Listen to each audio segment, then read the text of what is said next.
Hello everyone, তোমরা সবাই কেমন আছো? আশা করছি সবাই খুব ভালো আছো আর আমিও খুব ভালো আছি। তো বন্ধুরা, চলো আজকে একটা নতুন জিনিস, নতুন নয়, এটা হয় সবারই বাড়িতে।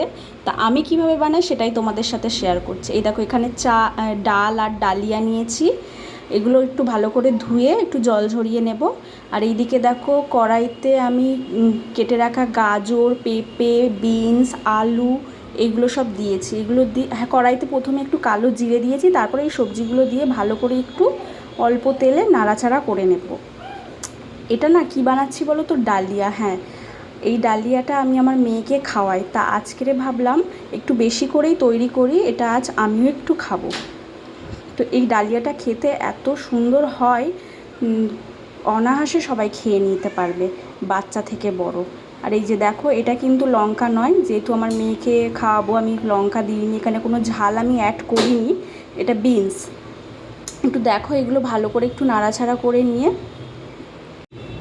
এবার আমি এটাকে প্রেশার কুকারে দিয়ে দেবো। আর প্রেশার কুকারে একটু জল, একটু হলুদ, একটু নুন দিয়ে দেবো। এটা আমি প্রেশার কুকারে দিয়েও বন্ধুরা ভেজে নিতে পারতাম, কিন্তু আমি একটু এই কড়াইতে আমার ভাজলে আমার একটু সুবিধা হয়। আর এই দেখো, আমার ডালিয়া একদম রেডি। আর তার মধ্যে একটু ঘি দিয়ে দিলাম লাস্টে নামানোর আগে। তারপর ঘিটা দিয়ে একটু ভালো করে নাড়াচাড়া করে নিয়ে ব্যাস, আমার ডালিয়া রেডি। টাটা বন্ধুরা, এই ভিডিওটা যদি তোমাদের ভালো লেগে থাকে অবশ্যই একটা লাইক করো। বাই।